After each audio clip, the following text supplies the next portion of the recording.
tardes. Nos encontramos en el Policlínico Gestión Médica. Yo soy la doctora Pamela González. Hoy día vamos a hablar un tema muy importante en la parte de medicina, ya que es una de las causas más frecuentes de consulta médica. Vamos a hablar de la gastritis. ¿Qué es la gastritis? La gastritis es una enfermedad inflamatoria aguda o crónica que va a dañar lo que es la mucosa gástrica, produciéndose a través de los factores exógenos o endógenos. ¿Qué son los factores exógenos? Los exógenos son los externos a uno y los endógenos son los propios de cada uno. En el Perú, lo que es gastritis es una de las causas más frecuentes de las consultas médicas, ya sea un médico general o el gastroenterólogo.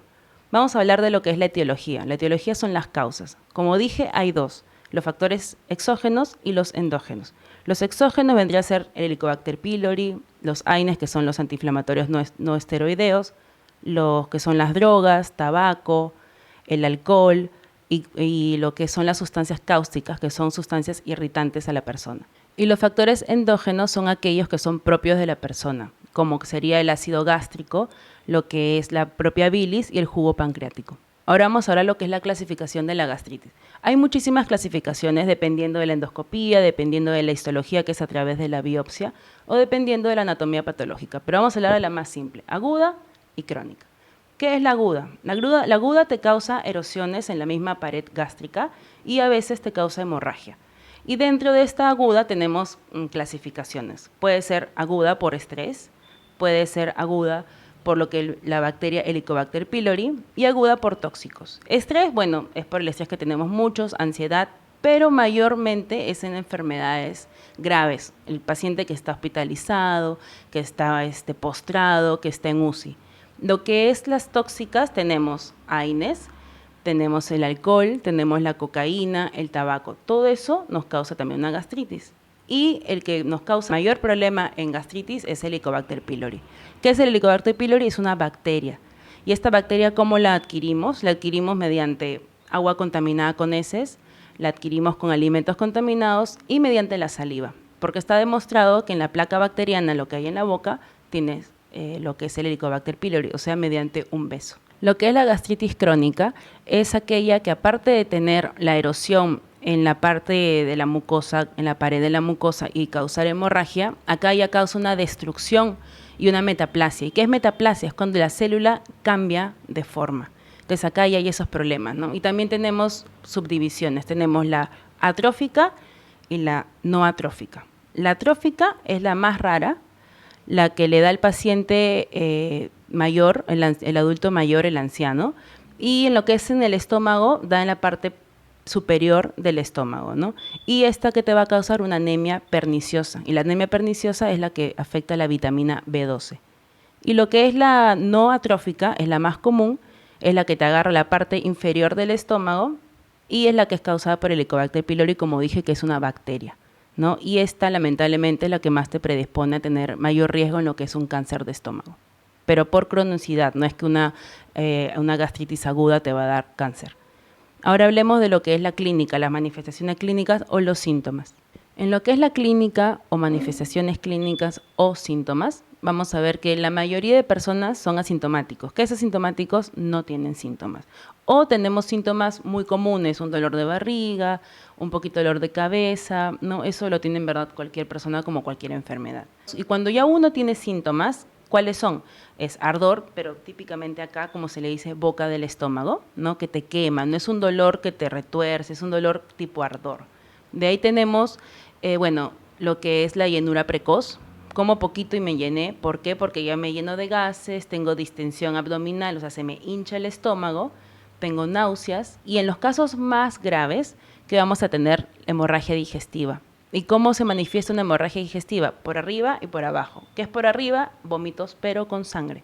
Y por abajo son las heces también con sangre. Pero ahí las distinguimos de las heces normales porque son medias negras. Se le llaman heces negruzcas, ¿no? Esto es una hemorragia digestiva. Pero esto me da cuando es una gastritis ya muy grave, ¿no? Hola, ¿cómo están? Yo soy la doctora Mariana Jordán, parte del staff del Policlínico Gestión Médica. ¿Cómo se hacen los diagnósticos de gastritis? Vamos a empezar hablando sobre el gold estándar, que es la prueba base de la gastritis, y es la endoscopía, con su respectiva biopsia. Esta endoscopía consta en la inserción de un tubo maleable. ¿sí? Que tiene una cámara diminuta y va a ingresar por la boca, pasando por el esófago hasta el estómago y la primera porción del intestino delgado. Esta endoscopía lo que va a hacer es ver el tejido del estómago y ver la clasificación de la gastritis y ver en qué estadio estamos de gastritis y también podría hacer la prueba de las biopsias para ver si tenemos este parásito que se llama Helicobacter pylori. El siguiente, y es uno de los más populares de la forma de cómo detectar esta enfermedad, es la prueba de aliento. La prueba de aliento, a diferencia de la endoscopía, es que produce menos incomodidad al paciente. Es una prueba donde no necesita estar adormecido el paciente y consta en la ingesta de una cápsula de urea. Y después de cierto tiempo se mide la cantidad de urea que está expidiendo la bacteria, el Helicobacter pylori, y según esos resultados se va a tratar al paciente. Después, otros de los medios diagnósticos son las pruebas de sangre, donde vamos a detectar los anticuerpos de esta bacteria, o si no, también podemos detectar si es que hay anemia por sangrados crónicos del estómago. Otras de las formas para poder diagnosticar a esta enfermedad es el estudio de las heces, donde vamos a identificar a la bacteria o si no, la pérdida sanguínea mediante las deposiciones, por un examen que se llama Tevenon en sangre. Otro de los procedimientos que se hacen para la detección de esta enfermedad es la toma de una biopsia, la cual se hace mediante la endoscopía digestiva alta. Este procedimiento consiste en la pinzación del tejido del estómago y así poder clasificar la gastritis o poder encontrar a la bacteria Helicobacter pylori. Tenemos otro tipo de estudio que también se llama la serie gastrointestinal superior, que consiste en la ingesta de bario líquido y posteriormente, después de un tiempo, se toma una radiografía que evidencia al sistema gástrico y se puede visualizar si es que hay una úlcera o otra alteración de la anatomía del sistema digestivo. Vamos a empezar ahora con los tratamientos de la gastritis. Algo que siempre le digo a mis pacientes es que tienen que controlar la ingesta de los alimentos. Tiene que haber un cambio rotundo en su estilo de vida. Por ejemplo, el consumo de frituras, el consumo de condimentos, el consumo de ajíes y colorantes hacen que el paciente tenga mucha hipersecreción gástrica. Entonces, no importa cuántos medicamentos le demos al paciente, simple y llanamente no va a haber mejoría. Entonces, hay que concientizarse en que los cambios alimenticios tienen que ser la primera parte del tratamiento de gastritis. También con los estilos de vida, hay muchas personas que tienen gastritis y continúan tomando alcohol. El alcohol sube demasiado la acidez y disminuye el pH, por lo tanto hay más propensión a que una bacteria se aloje en el estómago o que haya más hiperacidez. Entonces, esos son las dos primeras llaves para poder tener un tratamiento eficaz. Otro de los hábitos de las personas es que no controlan el estrés. El estrés es una causa de hiperacidez en el estómago. Entonces, el tratamiento jamás va a ser eficaz. Ahora vamos a pasar a la parte de los medicamentos, que es la parte más conocida y que muchas veces son de venta libre. Y los pacientes tienen el concepto erróneo de que si ellos se tratan con un farmacéutico van a tener mucha mejoría. Pues les digo que tienen que acudir a un médico, porque los médicos somos los que equilibramos este tipo de medicamentos para que el tratamiento sea bueno y eficaz. El tratamiento medicamentoso va a depender si es que encontramos Helicobacter pylori. Si encontramos a esta bacteria, vamos a tener que darle al paciente una asociación de antibióticos, no que solamente el médico puede recetar y más no ustedes se pueden autorrecetar porque se estarían haciendo un daño. Conjuntamente con estos antibióticos se les da antiácidos y también se les puede dar, por ejemplo, Pepto-Bismol para disminuir el pH y que esta bacteria pueda morir más fácilmente. Si es que no tenemos a esta bacteria, podemos empezar un tratamiento con antiácidos, que es lo más popular que pueden encontrar en las farmacias o hasta en los supermercados. Y estos antiácidos son un compuesto de 3 sales, donde estamos hablando del magnesio, el calcio y el aluminio mezclado con bicarbonato. Todo esto hace que el pH del ácido disminuya y así nosotros poder tener un tejido más descansado, por así decirlo, ¿sí? Después, dentro de los otros medicamentos de gastritis, tenemos a los inhibidores de la histamina. Por ejemplo, la famosa ranitidina que nos dan tanto en el Seguro Social o nos dan en la farmacia. La ranitidina lo que hace es que disminuye estas bombas de histamina, pero a su vez se reduce la producción de ácido. Otro de los tratamientos medicamentosos son los inhibidores de la bomba de protones. Ustedes dirán, ¿qué será eso? Dentro de nuestro estómago tenemos unas bombas que eyectan ácido. Y muchas veces en las enfermedades de gastritis, estas bombas eyectan demasiado ácido.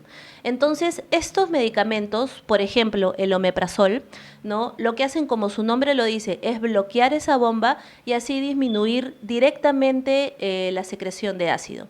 Aparte del omeprazol, también tenemos el esomeprazol, el lansoprazol y el pantoprazol, que la diferencia está que son mucho más selectivos, pero también cuestan mucho más caro. Entonces, es mejor hablar con el médico para ver también sus posibilidades económicas y también ver cómo trabaja cada uno de estos medicamentos. Cuando un paciente viene a la consulta por un tema de gastritis, no siempre estamos hablando de esa enfermedad. Hay muchos diagnósticos diferenciales que podemos determinar mediante los exámenes auxiliares. Por ejemplo, nos podemos referir a enfermedades de bacterias o parásitos, ¿no? Nos podemos referir también a enfermedades virales que pueden causar síntomas iguales a las de la gastritis. Podemos estar hablando de enfermedades biliares del hígado. Podemos también estar hablando de pancreatitis, podemos hablar del mismo cáncer de estómago que pueden causar síntomas similares a una gastritis, que es una enfermedad mucho más leve que un cáncer, ¿no? Así que mucho cuidado, por eso mismo repito, con la automedicación, porque podemos estar dejando pasar una enfermedad mucho más severa que una gastritis.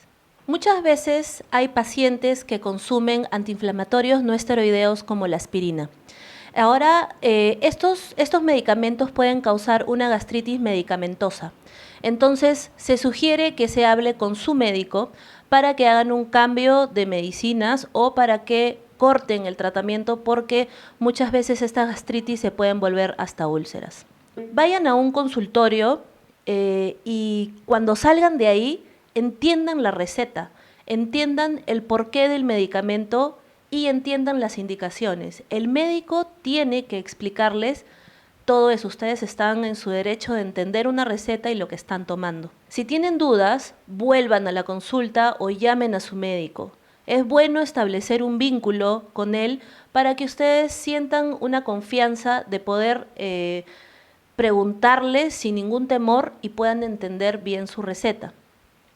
Y traten de comer comidas en forma más disminuida, ¿no? Por ejemplo, si comen un almuerzo muy copioso, traten de disminuirlo para que puedan tener otra comida. A esto me refiero con que podemos comer hasta en un promedio de 5 veces al día para que el estómago no quede vacío y el ácido empiece a atacar a las paredes.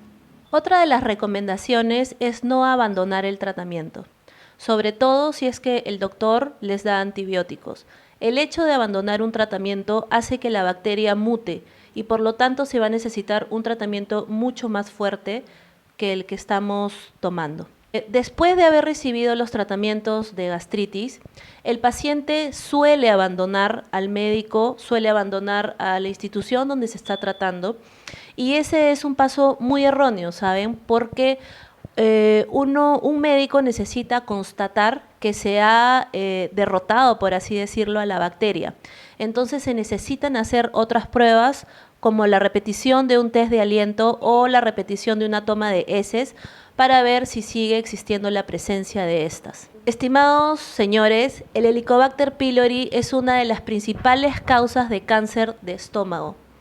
Y acá en el Perú, una de las principales causas de cáncer es la del estómago, ¿sí? Causada por el Helicobacter, por nuestro estilo de alimentación. La comida en Perú es súper condimentada y muchas veces tenemos acceso a lo que son los menús. Los menús no muchas veces son higiénicos, entonces es preferible comer comida hecha en casa para prevenir este tipo de enfermedades?